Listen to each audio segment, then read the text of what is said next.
ఇప్పుడే country delight యాప్ని download చేసుకోండి. Download the country delight app now.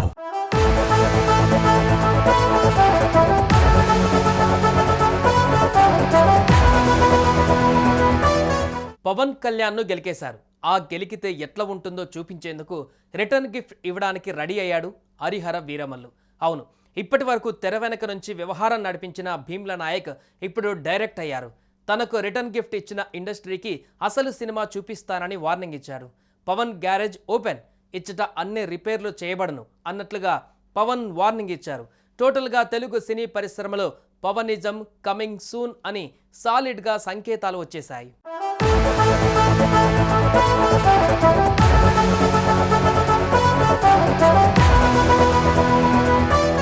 మిమ్మల్ని నా వాళ్ళు అనుకున్నా, నన్ను మాత్రం పరాయివాడిగా చూస్తారా?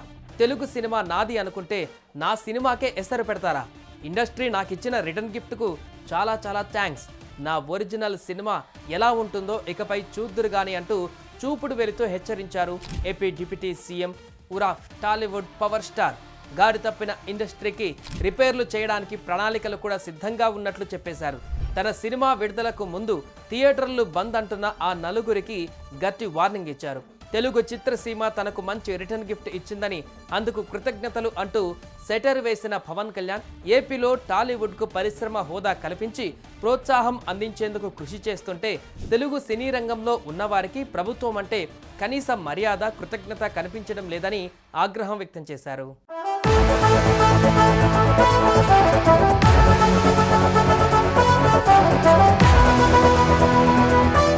హరిహర వీరమల్లు రిలీజ్ దగ్గర పడుతున్న వేళ నిర్మాతలతో ఇబ్బందుల వల్ల థియేటర్లు మూసివేయాలని అసలు ఎగ్జిబిటర్లు ఎందుకు నిర్ణయించారు? ఇదే పవన్ కోపానికి కారణంగా తెలుస్తోంది. టాలీవుడ్ వ్యవహరిస్తున్న తీరుపైన మండిపడుతూ పవన్ కీలక వ్యాఖ్యలు చేశారు. టాలీవుడ్ విషయంలో సానుకూలంగా వ్యవహరిస్తుంటే కృతజ్ఞత చూపడం లేదంటూ ఆగ్రహం వ్యక్తం చేశారు. తన సినిమా రిలీజ్కు అడ్డంకులు సృష్టిస్తున్నారనే విషయాన్ని ఎక్కడా ప్రస్తావించని పవన్ కళ్యాణ్ కూటమి ప్రభుత్వం అధికారంలోకి వచ్చి ఏడాది గడుస్తున్నా ఇప్పటి వరకు టాలీవుడ్ నుంచి ఎలాంటి రిప్రజెంటేషన్ లేదని, ముఖ్యమంత్రిని కలవలేదని గుర్తు చేశారు. టాలీవుడ్ అభివృద్ధి కోసం అందరం కలిసి రావాలని సూచించిన తన మాట లెక్క చేయలేదనే కోపం పవన్లో ఉంది.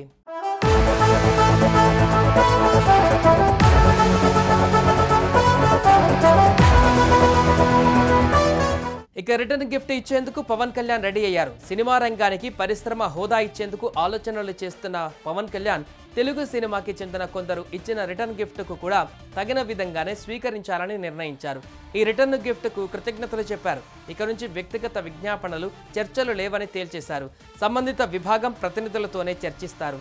ఇక వాటినే సంబంధిత విభాగాలకు పంపిస్తారు. రాష్ట్రంలో కూటమి ప్రభుత్వం పర్యాటక రంగానికి పరిశ్రమ హోదా ఇస్తూ పాలసీని ప్రకటించింది. అదేవిధంగా సినిమా రంగం అభివృద్ధి కోసం ప్రత్యేక పాలసీ తీసుకురావాలని ఉప ముఖ్యమంత్రి పవన్ కళ్యాణ్ ఆలోచన. దీనిపై ముఖ్యమంత్రి చంద్రబాబుతో త్వరలోనే చర్చించనున్నారు. అనంతరం కాంప్రహెన్సివ్ ఫిల్మ్ డెవలప్మెంట్ పాలసీని ప్రకటిస్తారు.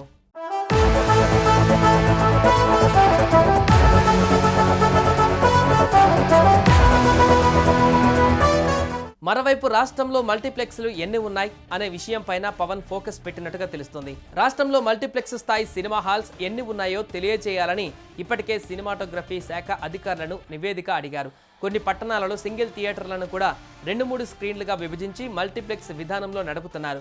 వాటిలో టికెట్ ధరలు సింగిల్ థియేటర్ టికెట్ ధరలకు ఏమైనా వ్యత్యాసం ఉందా? కౌంటర్లో ఏ ధరను అమ్ముతున్నారో ఆరా తీస్తున్నారు. విజయవాడ, విశాఖపట్నం, నెల్లూరు, రాజమహేంద్రవరం, గుంటూరు, కాకినాడ, తిరుపతి తదితర నగరాలలో ఉన్న మల్టీప్లెక్స్ల నిర్వహణ, వాటిలోని టికెట్ ధరలు, ఆహార పదార్థాల ధరలపైన కూడా దృష్టి సారిస్తారు. మొత్తంగా ఏపీలోని సినిమా హాళ్లపైన గుత్తాధిపత్యం ఉండనివ్వనని పరోక్షంగా వెల్లడించారు పవన్.